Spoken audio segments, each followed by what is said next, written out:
I was sitting at the back of the ballroom when the bride raised her champagne glass and said, "I saved him from that broken woman." People laughed. They actually laughed. Some clinked glasses. Others nodded, smiling like she had just delivered the punchline of the night. I could feel my face flush, not from shame, but from the heat of every buried memory rising to the surface. My stomach turned, but I stayed seated. I didn't cry. I didn't flinch. Then, through the glitter and noise, a waitress stepped forward. She moved slowly, like she was walking through water. She reached the center of the room, right by the head table, and without saying a word, she took off her cap, held it in her hand, and looked directly at the bride. "I'm his daughter," she said, "and I have something to say." The laughter stopped. The bride's face dropped, drained of all color. Her mouth stayed open, but no words came out. Just silence. Pure, sharp silence. And that's when everything changed. You ever get that gut feeling that you shouldn't be somewhere? That tight pull in your chest that says, "Turn around"? That was me, sitting in my car outside the Ridgewood Grand Hotel, clutching an ivory invitation with gold trim and shaking hands. It came in the mail a month ago. No return address. Just my name, Amara Lane, written in neat calligraphy I didn't recognize. I almost threw it away. Who sends an ex-fiance's wedding invite to the woman he left behind? At first, I thought it was a mistake. Then I thought maybe it was some weird olive branch or a test. But the truth? Deep down, I knew what it was. An announcement. A warning. A way to make sure I knew that Gavin Reese, the man I spent 6 years building a life with, was officially erasing me. I hadn't seen him in 3 years, not since he left our apartment in the middle of the night after I lost the baby. He didn't even look back, just said he couldn't live in sadness anymore, packed a duffel bag, left a note, and vanished. But it wasn't just me he left. It was her, too. Lila, his daughter, from a woman who walked out years before we met. She was 5 when she came to live with us. And from the second she held my hand and called me Mommy, I stopped being just someone who loved Gavin. I became someone who belonged to her. And when Gavin left, Lila stayed. Not by accident, by choice. For months, I was a shell. Waking up felt like dragging myself through cement. The silence in our home was unbearable. Every photo, every song, every corner of the apartment held echoes of a family that barely got a chance to exist. There were days I couldn't even pick up the phone. I stopped answering friends. I stopped looking in mirrors. But I still packed Lila's lunch. I still braided her hair. I still helped her study for spelling tests while trying not to let her see me cry. One night, I was sitting on the bathroom floor shaking after yet another call from a debt collector when Lila knocked on the door. She was 10, barely up to my ribs. She pushed the door open, sat down next to me, and handed me a peanut butter sandwich. "You forgot to eat," she said. I think that was the moment I realized. I wasn't alone, and if she wasn't giving up on me, I couldn't give up on myself. It took 2 years of therapy, odd jobs, and nights reading self-help books just to feel human again. But slowly I found pieces of myself I'd forgotten I had. I started designing again, websites, logos, anything I could get freelance. I moved us into a smaller place, closer to Lila's school. I even laughed again, real belly laughs, the kind you feel in your ribs. They were rare, but they came. When the invitation arrived, I left it on the kitchen table for days. Lila was the one who finally picked it up and read it out loud. Her voice didn't shake. "You should go," she said. "Not for him, for you." "For what?" I asked, exhausted. "So I can watch him start a new life with someone prettier, richer?" "No," she said. "So he sees what he lost." I looked at her. 16 now, wise beyond anything I'd ever been at her age. And suddenly I realized she wasn't just talking about Gavin. She was talking about me. I was still treating myself like the broken version he left, but she saw someone stronger, so I said yes. Uncle Joe, who helped raise me after my mom passed, agreed to drive us. He never liked Gavin. Said his smile came too easily and his eyes stayed too still. I asked him to sit in the back row with me. I didn't want to be seen, just there. Just visible.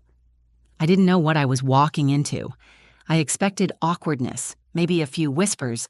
What I didn't expect was a setup, a staged humiliation dressed in white lace and gold chandeliers. But I'll get to that. Because before the microphone was picked up, before the glasses were raised and the lies poured out like champagne, I stood in that ballroom, looked at the man I used to love, and realized something I hadn't said out loud until that day. He didn't break me. He abandoned the pieces, and I put myself back together without him. The wedding was everything you'd expect from someone desperate to prove their life was perfect. Crystal chandeliers hung like glass teardrops from the vaulted ceiling. The aisle was lined with imported white orchids. Every napkin was monogrammed. Even the string quartet seemed to play with a kind of smug precision. I stood in the doorway longer than I should have, trying to keep my breathing even. Lila had already disappeared into the kitchen to report for her shift. She'd taken a job with the catering service, swearing it had nothing to do with wanting to keep an eye on me. But I knew better. She wasn't just there to serve canapes. She was there to protect me, in the quiet, fierce way she always had. I spotted Uncle Joe near the back, already seated. He gave me a short nod that said, "You're doing fine, even if it feels like hell." I slipped into the seat beside him, folded my hands in my lap, and tried not to look toward the altar, but I saw him, Gavin. He looked almost exactly the same, broad shoulders, that stupid, practiced half-smile. He was shaking hands with someone, holding a whiskey in the other. If you didn't know him, you'd think he was warm, magnetic. But I knew the quiet distance behind that smile, the way he used charm like armor. I knew what he looked like the night he left, shallow eyes and silence, not a single glance backward. Then I saw her. Serena Vale, all white silk and gleaming blonde hair, laughter that was just a little too loud, a little too pointed. She leaned into Gavin like she was posing for a magazine cover. Every movement seemed choreographed to say, "Look at what I have. Look at what she never could be." They exchanged vows in front of a giant floral arch. Gavin's voice didn't waver once. I kept my head down, chewing the inside of my cheek just to stay grounded. The crowd applauded as they kissed. Serena turned toward the guests, beaming like she'd just won something. Then the reception began. Glasses clinked. Waiters flowed like clockwork through the crowd. People laughed, gossiped, admired each other's dresses. I sat quietly, sipping water, forcing myself to stay present. Lila passed by once with a tray of bruschetta. Our eyes met for a brief second. She winked. "You okay?" Uncle Joe whispered. "Still breathing," I said. Then came the toasts. Best man, maid of honor, a cousin, all the usual stories. How Gavin was a great guy, how Serena had turned him into a better man. I almost managed to tune it out until I heard her voice. "I want to say something." It was Serena, standing at the head table holding a flute of champagne. Her eyes sparkled in the lights, but there was something sharper behind them. She didn't look at Gavin. She looked at the crowd, and then at me. When I met Gavin, he was a good man, but he was hurt, damaged, by someone who didn't know how to love him right, a woman who was too broken to see how lucky she was. I froze. My skin flushed hot and cold at the same time. The words hit me like a slap in a silent room. "She almost ruined him," Serena continued with a laugh so light it made my stomach churn. "But I saved him. I healed him. And today, he's finally where he belongs." Laughter followed. Real laughter. People toasted. Glasses clinked. A few even clapped. Uncle Joe muttered something under his breath. I couldn't move. Every part of me screamed to stand up, to speak, to scream even, but I didn't. I just stared at her. This woman who knew nothing about the nights I held Gavin's hand while he cried about losing custody of Lila. Nothing about the mornings I woke up early to write cover letters for his job search. Nothing about the ultrasound photo I buried in the back of my drawer, the one I never got to frame. She didn't save him. She just arrived after he'd already run. And that's when I noticed the movement near the kitchen. One of the waitresses had stopped walking. She was staring directly at Serena, her jaw tight, fists clenched. It was Lila. She stepped forward, shaking but steady, and began to walk, past the tables, past the clinking glasses, straight toward the mic. I watched her shoulders rise and fall.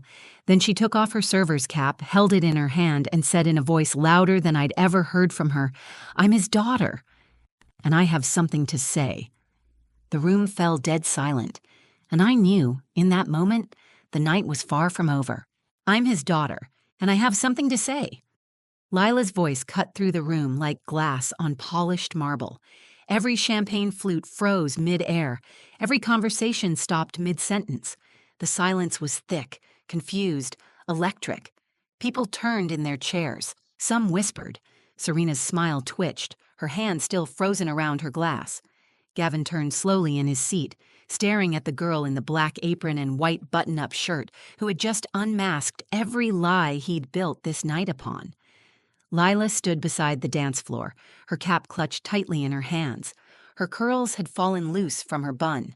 Her chest rose and fell as if each breath had to be pulled from somewhere deeper. "She's not just the woman you're mocking," she said, her voice cracking at the edges. "She's the woman who raised me." Serena blinked, confused. "Wait, what?" "I'm Gavin's daughter," Lila said again. "From before he met you, from before he ran away, from before he pretended we didn't exist." The air changed. A few people gasped. I saw one of Gavin's cousins slowly lower his phone, like he wasn't sure if he should keep filming. Lila took a step forward. She wasn't reading from a speech. This wasn't planned, but it was truth, and it had weight. "He left when I was 11. Not just my mom. He left me. Didn't call. Didn't write. Just disappeared. And you want to call her broken?" Her eyes flicked to Serena, who looked suddenly very unsure of her footing. "I watched her work 2 jobs so I could have food. I watched her cry in silence so I wouldn't hear. And when people asked me where my father was, I said he was away on business because I didn't want anyone to know he chose not to love us." Someone near the front covered their mouth. A waiter stopped walking, tray hovering mid-air. Gavin finally spoke. His voice was low, cautious. "Lila, not here." "Oh, now you remember my name," Lila snapped, stepping closer. "When I sent you birthday cards, they came back unopened.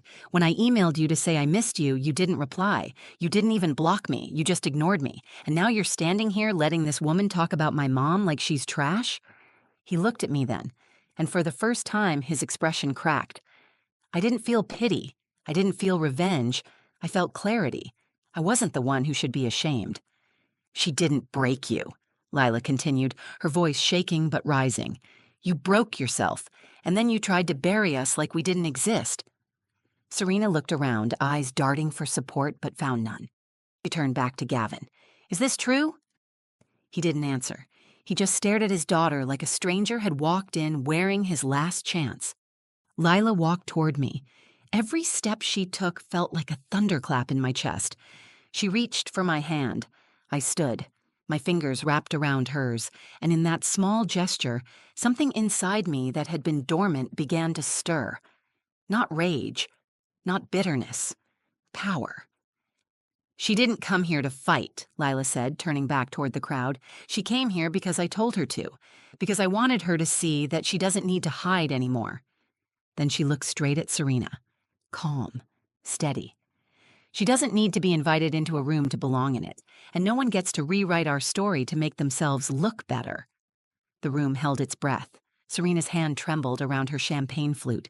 "This is crazy," she mumbled. She's trying to ruin my wedding." Lila raised her chin.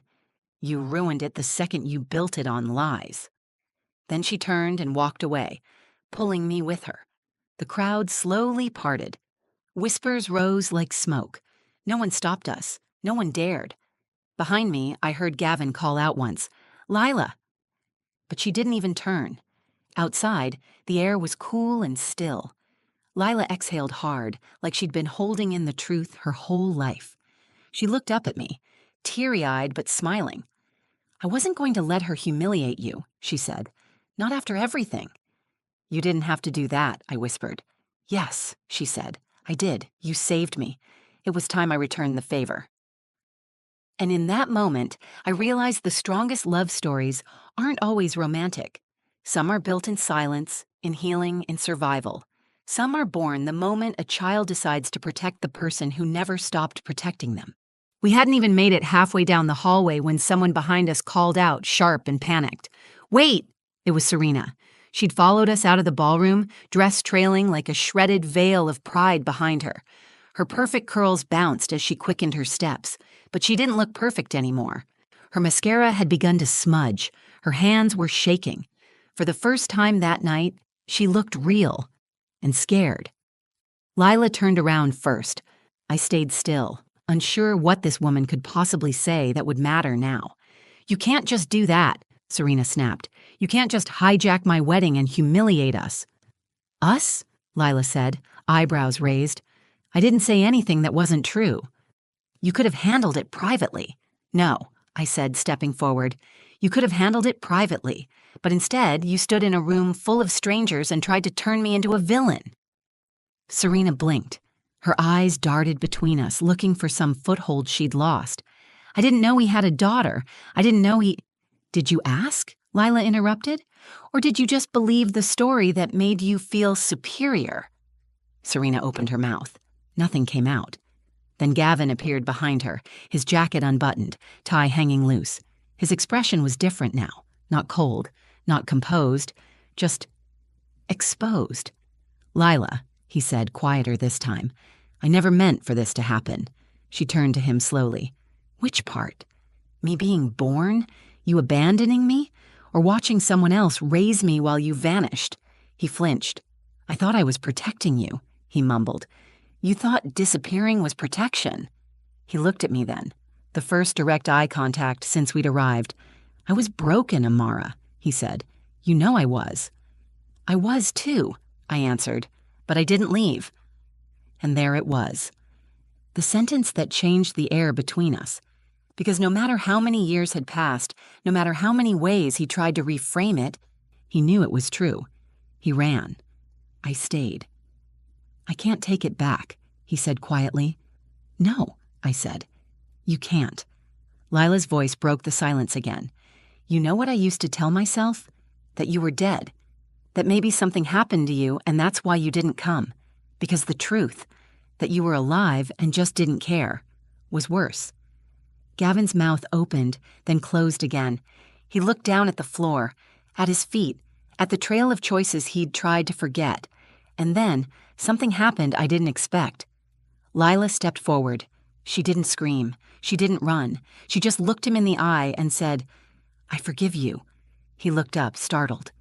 "Not for you," she said. "For me, because carrying your absence has been exhausting. I'm done." He swallowed hard, nodding once, eyes glassy. "You're incredible, you know that." She smiled, soft and sad. "I know. She made me that way." She pointed to me, and that moment, that simple gesture, was louder than any mic drop. It was the truth laid bare, with no glitter, no whine, no forced smiles. Just a daughter choosing her mother in front of the man who had left them both. Serena stepped back, arms folded. "So what now? You just walk away and pretend you didn't wreck the night?" Lila tilted her head. "You wrecked it the moment you tried to build it on lies." And I added, "If you wanted a perfect story, you should have picked someone with nothing to hide." We walked past them, out into the night. The sky was wide and deep above us. Clouds stretched like pulled cotton. It had started to drizzle, but none of us cared. The kind of storm we'd just weathered couldn't be measured in weather. Uncle Joe was waiting by the car. He looked at us, at Gavin still frozen in the entryway, and nodded slowly. "Guess that's what you'd call a mic drop moment." Lila laughed, and I joined her. It wasn't bitter. It wasn't forced. It was real. In that moment, I felt light. Not because anything had been fixed, not because Gavin finally understood what he lost, but because I knew who I was. And Lila knew who she was, and now, so did everyone else. The next morning, the headlines started to spread, not in the tabloids or newspapers, but in the way these things move now. Quiet clips on TikTok, grainy wedding footage posted anonymously, short videos titled, "Waitress Shuts Down Bride's Insult with Epic Speech." I didn't watch them. I didn't need to. I had lived it.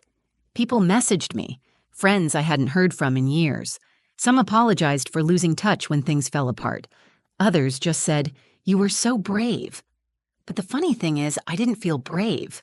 Not really. Not in the spotlight, not when Serena mocked me, and not even when Lila stood up and told the truth. I felt like someone who had finally stopped trying to disappear. Gavin never followed up. No phone call, no apology, no last-ditch effort to explain himself. I think he knew there was nothing left to explain. His story was written in the silence that followed his absence. And we were done reading it. Serena's name popped up in the gossip circles for a week or two, enough to make it clear she'd become the punchline of her own party. I heard from someone at the venue that she left the reception early and never came back for the honeymoon send-off. Apparently, she moved out within the month. Whether they broke up or stayed together, I didn't care, because this story was never really about them. It was about us, me and Lila, and what we became when the people who were supposed to protect us left. After that night, something shifted in our home. It was quiet but powerful. Lila was different, stronger. She walked taller. She didn't apologize for taking up space. I caught her practicing her speech in the mirror one night, not out of vanity, but preparation. She told me she was thinking about starting a podcast. For girls who think they don't have a voice, she said. And me? I started something too. I'd always been afraid to talk publicly about what happened. There's shame in being left. People look at you like you're contagious, like your pain is a warning. But after the wedding, I realized something. I wasn't weak because I broke. I was strong because I rebuilt. So I started writing again. First just notes, then essays. I sent one to a parenting blog. It got published. The comments poured in. Mothers, daughters, women I'd never met, all saying the same thing. Thank you for saying what I couldn't say out loud. That turned into a blog, then a small community group. A few months later, I registered a nonprofit, The Second Thread, a space for women healing from abandonment, divorce, emotional abuse. We host circles, provide counseling, help them write their stories, literally and figuratively. I didn't expect it to become what it did. I just wanted to offer women a space where silence wasn't the only option. But the most powerful part of all of this wasn't the public closure. It was a quiet moment in our kitchen. One night in January, I was washing dishes. Lila sat at the counter, flipping through her notebook, legs swinging off the stool. She looked up at me and said, out of nowhere, I used to wish my real mom had stayed. My hands paused in the sink. But now I get it, she said. Maybe she left because I was supposed to end up with you. I didn't say anything. I couldn't. I just turned around, dried my hands, and pulled her into a hug so tight I think I breathed her in. Sometimes life doesn't give you the story you thought you wanted. Sometimes it tears pages out mid-chapter and leaves you to guess the ending. But sometimes, when you fight, when you love hard, when you stay, you get something better. You get to write a new story. And the best part? You don't need anyone's permission to start. If this story moved you, if it reminded you of your own strength or the power of someone who stood by you when others didn't, take a second and give this video a like. Share it with someone who needs to hear that broken doesn't mean worthless, that walking away doesn't make you strong, staying and healing does. And if you've ever had to rebuild yourself, if you've ever been the one holding the pieces together when someone else dropped them, leave a comment. Tell us your story. You never know who's reading and needs your words. And hey, if you want more true stories that hit deep, that remind you you're not alone, make sure to subscribe to the channel. New stories drop every week, and they're all about resilience, truth, and the messy beauty of being human. Thanks for watching. And remember, you don't need to be invited into someone's fairy tale when you're already writing your own.